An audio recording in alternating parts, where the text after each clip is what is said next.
Iniya waray hiya magkuan. Pero ini kay kadaan ini masuro aloag pa ini kisat mga Castle City. At Castle City makita ka. Diri na nga.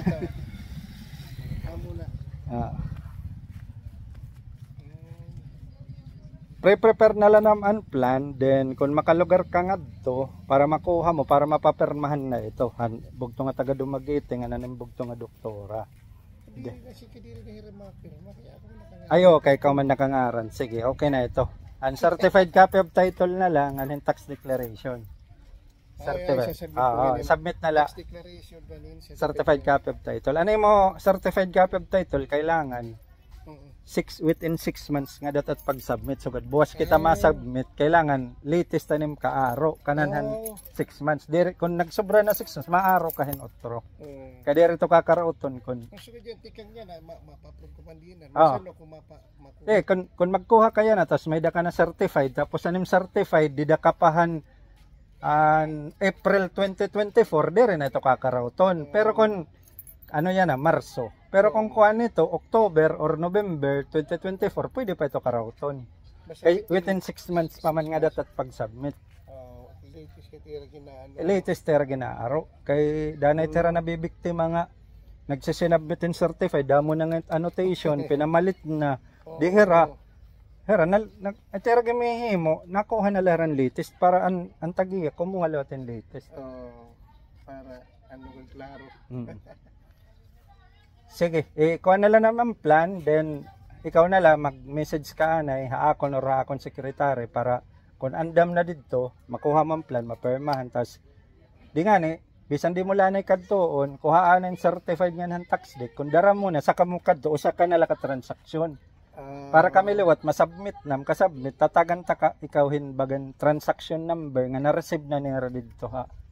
Then, sige, yan na nga si Manang. Okay, no problem. I-pack up na lang. Magbago nga na tera ho na signal ako, bangan magpa-subdivider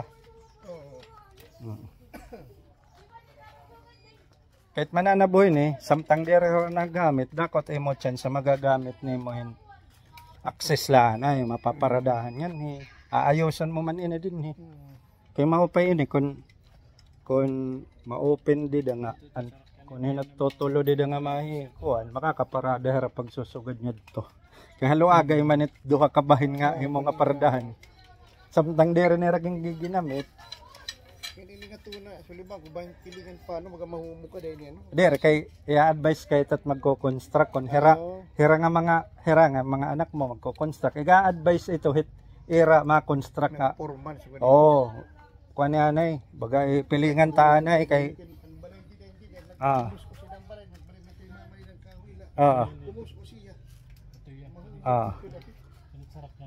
pwede man ito makuan mapilingan anay din i-season liwat anay tapos bago konstrukan. Pero yan ang kinauso at mga good thing nga balay nga gimpapa kuan nala amo nat usok. Bisan dito amont view wadire man hera nabaligyan. Single detached puro man ito. Pero pag sakob niya mo pa yan kay kumpleto danay tagtulo pa ka kwarto. Pero guti ay latiya 4 meters leto yat kuan.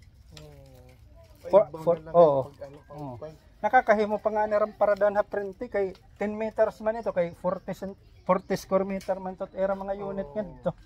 Pero era god man gin lulukop tanan gin ko company ra gin uubos bato na tapos it mga atubangan lahat mga parking. Sinukol lamat nera kung ano kadakot pinakadako nga sarakyan maigugod. Ito nga mo 3 meter maigod actually sarakyan kung balay nga pinakauneg dudusog niya ngadto. Maigod tuwan makakahimo pa itong balay haloyo ito nga 6 meters bisan kanan kuan leto 4.5 la ito building 3.33 by 4.5 tapos it remaining din sarakyan niya nga mapaparada.